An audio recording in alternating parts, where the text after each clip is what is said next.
had opportunity.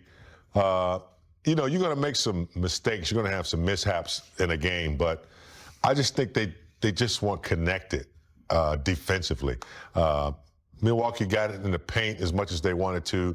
We know Portis Jr., in the first half did what he wanted to do. They just couldn't make stops when they needed to. When they got the lead at 4, I thought they had a chance there, but then Milwaukee just came back and was able to dominate. And then silly fouls on three-point play. I mean, I know it was a little controversial, but yeah, it was an ugly game, with the exception of LeBron, doing his thing and leading the team. It was one of those. I think they're gonna look at this one and regret it. It's one that they should have won at home. I totally agree with that. You look at it's the simple things, like securing rebounds. I think one of the things that as a coach you should say, hey, if we going for defensive rebounds, no need to leak out unless you contest the shot and you're gonna snowbird. But there's a lot of opportunities where I talk about this all the time. The NBA is about long shots. Half the rebounds come to the elbow. That's why you see Luka with a lot of rebounds, a lot of guards, a lot of rebounds now. And nobody they just go to the basket or they leave. And if you stick around, you can get the rebound. And those possessions right there are so important. You had one possession there with Jackson Hayes. He's on the defense. He leaks out. The ball bounces right where he was. And you're the defender. Where you going? And they get an offensive rebound. They score. It's little things like that. It's small things like that mean so much in games like this, especially when you're not shooting the ball well as a team. All right, well, let's take you to that final possession, guys. Lakers are down 2 because of a missed free throw by Porter Jr. LeBron has the ball, turns the corner here. Great defense by Giannis. He had the block on LeBron under a minute, but this time he's able to get his hand around and knock it away. And, James, that is the ball game. Well, yeah, like as you mentioned, a play before that when LeBron had a layup, he blocked that shot. That's just exceptional defensive talent right there. Not too many people can do that without fouling. Giannis comes around, times it perfectly. A risk a foul, but those long arms and those hands, he got his hands on it. So it's just exceptional defense right there. When it comes to winning basketball, details mean so much. If you go back and look at that play, LeBron James doesn't come off that screen tight enough for me, which doesn't allow one of the best defenders we've ever seen play this game. Here it is. You watch when LeBron comes off this screen by LaRavia, watch how much room, look at all that room he gave him to get over that screen. Should have been a better pick, too. Yeah, Greek Freak is smart. Everybody in the gym, even I said LeBron's going to take this shot. And Greek Freak said, who's going to be able to know me? I'm going to take the responsibility. And as a player, you have to wait. And you take the screen and you come off it tighter where you can cause the switch right here. And if it was no need, it was great defense by Giannis, but poor execution on LeBron's side. I know LeBron's gonna go back and look at this as I could have improved on this coming off tighter. He could have did what you said when you come over, cross dribble, step back. There's so many things like that. But at the end of the game, attention to details, the small things means so much. Yeah, before we get into the Bucks, because I do want to talk about Giannis and a couple of their guys. LeBron James, you guys had mentioned his brilliance in the fourth quarter, 26 points, 10 assists, 9 rebounds is his line. He had 13 in the fourth. And you look at his last 4 games, guys, he now has 44 points in that fourth quarter, and he almost led that back. He was almost the hero tonight, big game. Did everything he could to get him back into that game. I mean, like I said earlier, man, you got a 41-year-old carrying your team when you got all these young superstars underneath him.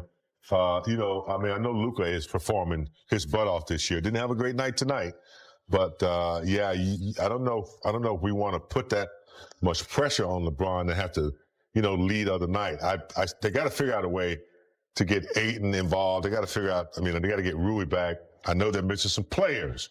But the players that they do have, Gita, they still can perform better than what they did tonight. They need to get more versatility. I know LeBron is dominant, Luka is dominant, but they need to get Ayton involved. I don't even know what he had tonight. 4 points, 5 points. That's not, he just wasn't there. And I think when that happens, I think it also affects him on the defensive end. Not that he wasn't playing hard defense, but he's you got to get him involved collectively. But I just think Jackson Hayes actually 25 minutes tonight. They liked his activity.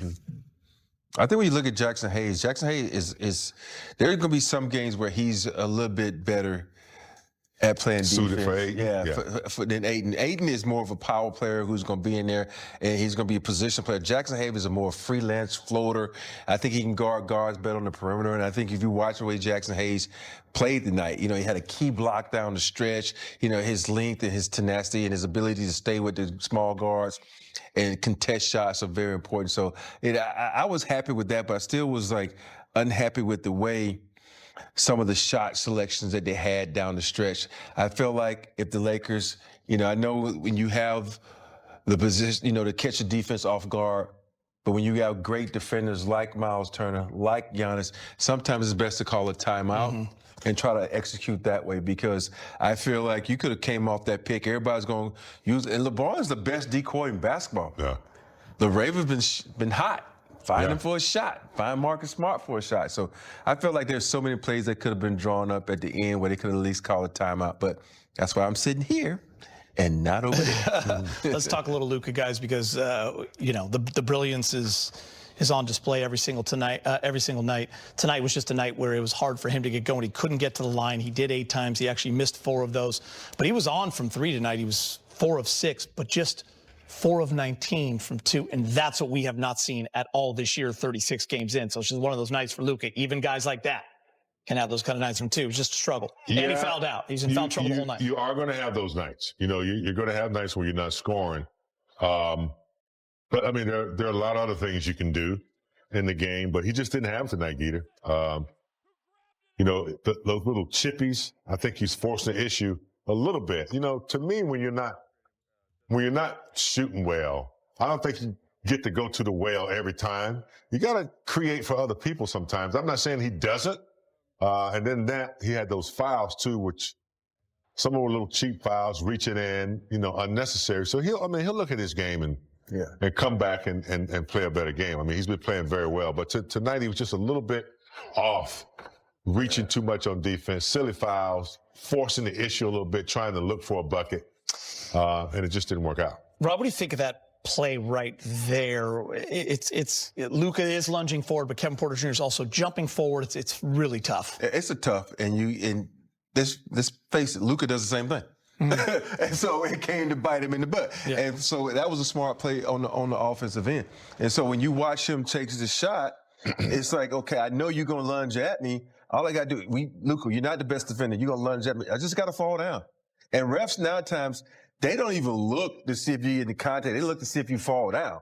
If you fall down, they're going to assume because they say, no, we can go to the See, right there's a leg kick out by Porter, but they allow that sometimes for guys to kick out his leg. And so it's just a bad situation. But, going back to the earlier clip where you saw Luka making those shots, all those shots he took were good shots. I would love to see the shots that he missed, because one of the things that upsets me about Luka is his game is predicated on getting fouls called. And the refs don't give him a call, he starts hunting even more to try to prove the refs wrong.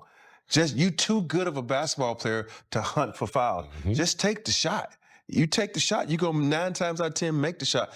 And I would love to say, okay, let me look at these shots that he missed, and were they hunting shots or were he just missed shots? He was hunted tonight. Yeah. He was hunted for quite a few shots. All right, guys, time to hear from Coach J.J. Redick, brought to you by your Toyota dealers. The Los Angeles Lakers front office finds itself navigating one of the most critical junctures in recent franchise history as the trade deadline approaches, and the organization must balance immediate competitive needs against long-term financial flexibility, creating a complex chess match that requires strategic thinking far beyond simple player-for-player swaps. What makes this particular moment so fascinating is that the Lakers are staring at potentially massive cap space this upcoming off-season, depending on what happens with LeBron James and his contract situation, which means any moves made at this February deadline cannot simply be about improving the roster for a playoff push, but must also maintain the flexibility to make transformative moves in the summer months ahead. This delicate balance between present and future, between winning now and positioning for something even bigger down the road, is forcing Rob Pelinka and his front office team to get creative in ways that echo successful strategies from the Lakers' recent past, specifically looking at contract structures and team options that provide maximum maneuverability while still addressing glaring weaknesses that have plagued this team throughout the season. If you're enjoying this deep dive into the Lakers' strategic approach and want to stay updated on all the latest trade scenarios and roster moves, make sure to hit that like button right now, because it helps us bring you more detailed analyses and insider perspectives on everything happening with your Los Angeles Lakers. The first major storyline that deserves serious examination takes us back to the 2023 trade deadline, when the Lakers made a series of moves that brought in D'Angelo Russell, Jared Vanderbilt, Malik Beasley, and Mo Bamba in separate deals that reshaped the entire roster heading into what became a Western Conference Finals run. While much of the attention focused on Russell and Vanderbilt as the primary pieces in those transactions, the real genius behind acquiring Malik Beasley and Mo Bamba had less to do with their on-court contributions and everything to do with the contractual flexibility they provided for that upcoming summer. Malik Beasley came to Los Angeles with a $16 million team option for the following offseason, essentially making him an expiring contract that the Lakers could either keep or decline based on their cap space needs. While Mo Bamba arrived on a $10 million non-guaranteed deal that offered the same kind of flexibility, these contract structures were absolutely critical because heading into the 2023 offseason, the Lakers had potential cap space to work with depending on what they decided to do with Austin Reeves and other free agents. And having the ability to simply cut Beasley and Bamba if necessary gave them complete control over their financial future without being locked into unwanted salary. As it turned out, the Lakers did eventually decline both Malik Beasley's team option and Mo Bamba's non-guaranteed deal to create enough room to use the full mid-level exception on Gabe Vincent, a move that in hindsight looks questionable at best considering Vincent's struggles and injury problems. And the team probably would have been better served keeping both Beasley and Bamba as expiring contracts to use as trade ballast during the following season. But the larger point remains valid and instructive for the current situation, because that same strategic thinking about team options and contract flexibility is precisely what should be guiding the Lakers' approach to this year's trade deadline. The Lakers are once again positioned to have substantial cap space this upcoming summer, depending on LeBron's decision, which means they absolutely cannot afford to take on fully guaranteed multi-year contracts for mid players who would eat into that precious cap room and limit their options when the real opportunities present themselves in free agency or via sign-and-trade scenarios. The obvious solution to this dilemma would be to simply target expiring contracts at the deadline, bringing in players on deals that come off the books at season's end. But there's actually another route that provides even more flexibility, and that's the team option approach that worked so well with Beasley and Bamba. Players on team options give the Lakers the ultimate control, because if those players perform well and prove valuable during the second half of the season, the front office can simply pick up their team option and retain them at a reasonable salary. But if the Lakers need that cap space for a superstar pursuit or a major trade, they can decline the option and create the financial room necessary to make those bigger moves happen. This kind of optionality is invaluable in today's NBA, where circumstances can change rapidly and teams need to be able to pivot based on opportunities that arise unexpectedly. So with all that context established, the question becomes which players currently available on the trade market fit this team option profile and could help the Lakers both now and provide flexibility for the summer. The first two names that jump out as perfect candidates are Ziaire Williams and Day'Ron Sharpe from the Brooklyn Nets, both of whom re-signed with Brooklyn this past offseason on very team-friendly deals worth $6 million this year with club options for $6 million next season. These are almost parallel to the Mo Bamba and Malik Beasley situations, except even cheaper. And if the Lakers were to trade for them, they would also hold their bird rights, which adds another layer of flexibility. Ziaire Williams is a 6'9" wing who brings exactly the kind of defensive versatility and switchability the Lakers desperately need. A scrappy point of attack defender who can slither through screens and chase shooters around the perimeter. And while he's averaging 9 points, 2.4 rebounds, and 1 steals this season on somewhat inefficient shooting splits of 40% from the field and 31% from three, you have to look beyond the raw numbers and focus on his player profile and what the tape shows. Williams is still only 24 years old with room for growth, a lanky wing defender who represents the kind of up-and-coming defensive talent that could really thrive in a Lakers system that desperately needs perimeter stoppers. And pairing him with Day'Ron Sharpe creates an even more compelling package. Day'Ron Sharpe has been nothing short of excellent when given starting minutes this season, And while he's not the lob threat you might ideally want next to Luka Doncic, he absolutely is the paint-eating, rebound-gobbling, high-motor big man that any contending team would love to have regardless of their roster composition. Sharp is averaging 5 points and 6 rebounds in just 17 minutes per game this season, which is an absolutely remarkable rebounding rate when you consider that Rui Hachimura can't even average for rebounds in 28 minutes. And beyond the glasswork, Sharp has shown himself to be a really good passer who can operate as a hub at the top of the key and throw. Beautiful backdoor bounce passes to cutting teammates. He's also started exhibiting flashes of being a legitimate spacing big who can knock down the occasional three-pointer, which only adds to his versatility and value. The fact that both Williams and Sharp are available on $6 million club options makes them perfect targets, because even if the Lakers need cap space this summer, they're only declining relatively small options, and if the players perform well enough to warrant keeping around,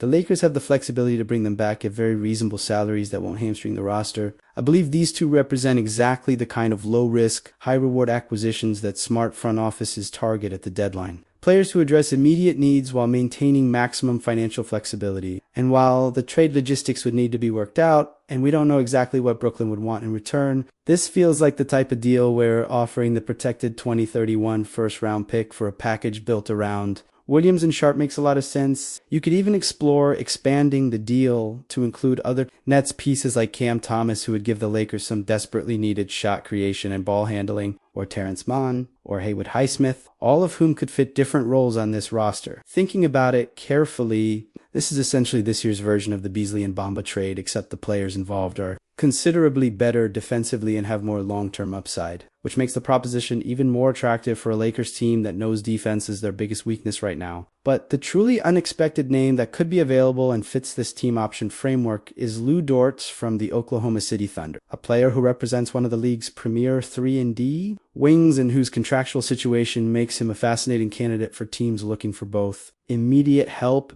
and future flexibility. Lou Dort is essentially an expiring contract this season because Oklahoma City has an $80 million club option on him for next summer, the same salary he's making this year, and the reason there's a real possibility he could be on the trading block is because the Thunder's roster is going to become extremely expensive in the coming years due to extensions they've already handed out and extensions they'll need to give to players like Cason Wallace, who is essentially a Lou Dort prototype and could be extended as early as this offseason. The Thunder are facing the very real prospect of second apron hell if they're not careful about managing their salary commitments, which means they may need to move off some of their higher paid role players, even if those players have been important contributors to their championship aspirations. The writing appears to be on the wall with Dort because you can see the organizational shift happening with Cason Wallace taking on more responsibility and the Thunder having multiple other scrappy defensive wings like Alex Caruso already on the roster, so replacing Lou Dort's production wouldn't be catastrophic if they had to make financial moves for the greater good of keeping their core together long term. Now Oklahoma City could simply ride out the season with Dort on the roster and then decline his team option this summer, making him an unrestricted free agent that the Lakers could potentially sign in free agency. And that's definitely a realistic possibility and maybe even the more likely scenario,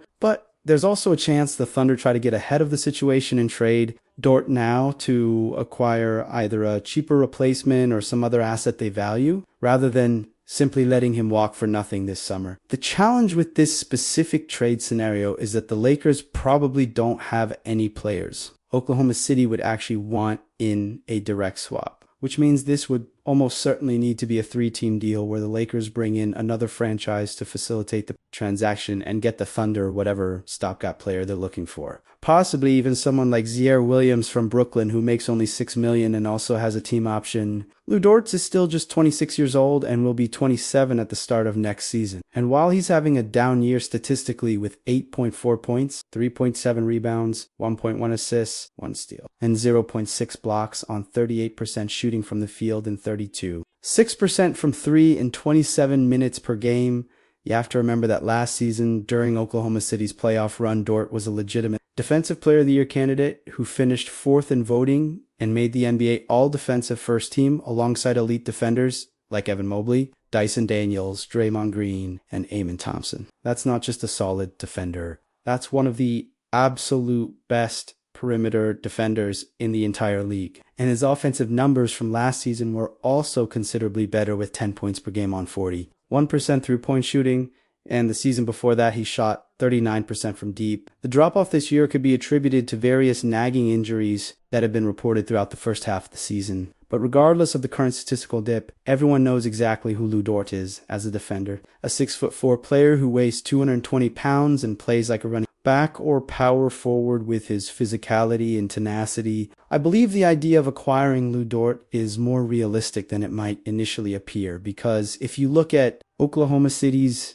broader circumstances, they're in the same conference as the Lakers, and it was Luka Doncic who eliminated them from the 2024 playoffs. So why would the Thunder want to help the Lakers? But the counter argument is that if Dort isn't traded this season, he's very likely becoming a free agent this summer anyway. So Oklahoma City might prefer getting something of value now rather than watching him walk for nothing, even if a trade deadline deal proves too complicated to pull off. Lakers fans should absolutely keep Lu Dort on their radar as a top free agent target this summer if the cap space materializes, because he represents exactly the kind of elite perimeter defender who could transform this team's identity on that end of the floor. And if somehow Rob Pelinka is able to work his magic and finagle a 3-team trade that gets the Thunder the cheaper replacement player they want while bringing Lu Dort to Los Angeles at the deadline, that would be the kind of unexpected, out of nowhere move that Pelinka has pulled off before and would immediately vault the Lakers into a different defensive team. Thinking about it practically, this may seem like a long shot or even a pipe dream given the competitive dynamics and the complexity involved.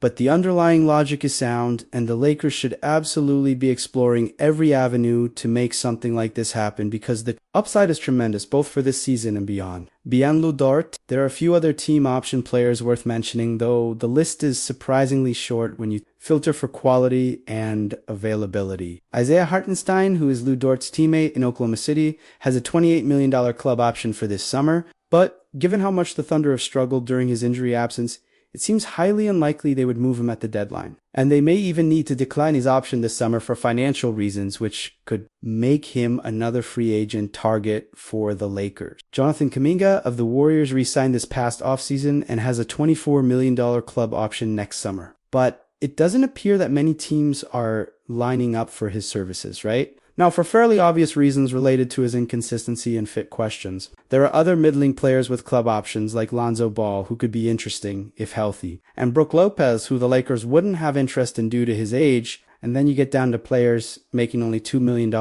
on their options, where teams will likely just exercise those options automatically because the salary is so minimal. Moving to the second major storyline that could reshape the Lakers roster in unexpected ways. There's a fascinating 3-team trade scenario developing around Jonathan Kuminga that could allow Los Angeles to acquire multiple pieces they've been coveting without giving up significant draft capital. The Sacramento Kings remain in active pursuit of Kuminga, according to multiple reports. But the Golden State Warriors don't want any of the players Sacramento is offering in return, whether that's Malik Monk or even Keon Ellis, who the Warriors already have multiple versions of on their current roster. The Kings appear to be the only team actively pursuing Kuminga at the moment, which makes sense, given that there are already reports suggesting Kuminga may have played his final game in a Warriors uniform, and Golden State has basically tanked whatever trade value he had by benching him and making it clear they don't see him as part of their future plan. The Warriors don't want to take on a bunch of long-term salary or bad contracts. They have very specific needs that Sacramento doesn't really address directly, but they would be willing to move Kuminga if they can get expiring contracts and some flexibility to work with around Steph Curry's timeline. This is where the Lakers could potentially insert themselves as the critical third team that facilitates the entire transaction and picks up valuable pieces in the process without having to surrender their precious first-round picks. The framework would work something like this. Sacramento gets Jonathan Kuminga, which is what they've been pushing. The Warriors get expiring contracts and possibly some draft compensation from Sacramento, and the Lakers would take on Malik Monk and Keon Ellis from Sacramento as the team that helps make all the salary matching work. Now, here's why this makes sense for the Lakers. Even though Malik Monk's contract extends into next season and would impact their cap space, Monk is a legitimate bucket getter who can give you 25 points on any given night. Exactly the kind of shot creator and offensive weapon the Lakers desperately need when Austin Reeves and LeBron James are on the bench, and Keon Ellis is the defensive guard wing the Lakers have been targeting for months. A player who could immediately address their perimeter defense problems and give them a legitimate 3 and D presence they're sorely lacking. The Lakers wouldn't have to give up any first-round picks in this scenario because they're providing value simply by taking on Malik Monk's salary and facilitating the entire three-team transaction. And in return, they could send out players like Rui Hachimura and Dalton Eck to make the money work. Contracts that Golden State might actually have some use for either as rotation pieces or as further trade chips. The beauty of this structure is that after acquiring Monk and Ellis, the Lakers would still have approximately $22 million in salary to play with through Max Christie and Gabe Vincent, plus the remaining first and second round picks, which means they could immediately pivot and make another move to add even more pieces. They could go to Brooklyn and explore deals involving Haywood Highsmith and Cam Thomas, or they could get creative with expanded multi-team deals that bring in someone like Tari Eason from Houston by having Toronto attach a second round pick to move off his salary. The possibilities start multiplying once you've already upgraded to key roster spots without surrendering future draft capital, because now you have more flexibility to be aggressive with your remaining assets, knowing you've already addressed major needs. Looking at the downstream effects, if the Lakers execute this three-team trade and acquire Monk and Ellis, they would have those players' bird rights, which provides additional flexibility moving forward. And while Malik Monk's contract would impact cap space for next season, his deal would be an expiring contract heading into the following offseason, which gives the Lakers a valuable trade chip down the road. If the Lakers solve their roster issues and no longer need Monk, they could flip that $18 or $19 million expiring contract along with future draft picks to acquire another impact player. Or they could use Monk in a sign-and-trade scenario to land someone like Tari Eason. If Houston doesn't want to lose him for nothing in free agency, Keon Ellis would have a much smaller cap hit, possibly around $5 million. Which means he could be one of the last moves that Lakers make in a busy offseason, allowing them to throw money at other targets like Walker Kessler or other centers if DeAndre Ayton doesn't end up being the long-term answer at that position. The strategic brilliance of positioning yourself as the third team in these complex multi-team trades is that you can often acquire players you've been targeting without having to win a bidding war or surrender your most valuable assets, because the other teams involved need you to make their primary deal work and are willing to compensate you accordingly. Sacramento is desperate to land Jonathan Kuminga, and Golden State is desperate to get off Kuminga's contract without taking back long-term money, which creates the perfect opportunity for the Lakers to step in and say, we'll take Malik Monk off your hands, Sacramento. We'll help facilitate this entire trade. But we need Keon Ellis included in the package, and we're not giving up any first-round picks to do it. I believe this is exactly the kind of creative maneuvering Rob Pelinka should be pursuing because it checks every box, addresses immediate roster needs, maintains future flexibility, preserves draft capital, and sets up the Lakers to make additional moves either at this deadline or in the offseason. If the Lakers can pull off this three-team scenario and land both Monk and Ellis, then use their remaining salary and picks to add another piece or two, they would have completely revamped their roster with players they were likely targeting in free agency. Anyway, but now they have bird rights and team control then heading into the summer. If Giannis Antetokounmpo becomes available and expresses interest in joining the Lakers, the team would have all the role players already in place and could package Austin Reeves plus whatever picks are necessary to make that blockbuster happen. And Malik Monk would become even more valuable as a secondary playmaker and shot creator who's comfortable coming off the bench rather than demanding a starting role. The flexibility this approach provides is remarkable because it keeps multiple pathways open depending on how things develop. Whether that's running it back with an improved roster, making another trade deadline move next season with new assets, or going all in on a superstar addition in free agency. Thinking about the broader picture here, these complex three-team trades where the Lakers insert themselves as facilitators rather than the primary suitor represent the future of how teams with limited draft capital need to operate in order to improve their roster. You can't simply outbid everyone when you don't have a treasure chest of picks to offer. But you can identify situations where two other teams are trying to make a deal and figure out how to provide value that makes the entire transaction work while picking up pieces you need in the process. The Sacramento Golden State Jonathan Kuminga situation is the perfect example of this dynamic playing out in real time. And I believe the Lakers would be wise to get aggressive about inserting themselves into those negotiations before another team beats them to the punch and secures Malik Monk and Keon Ellis for themselves.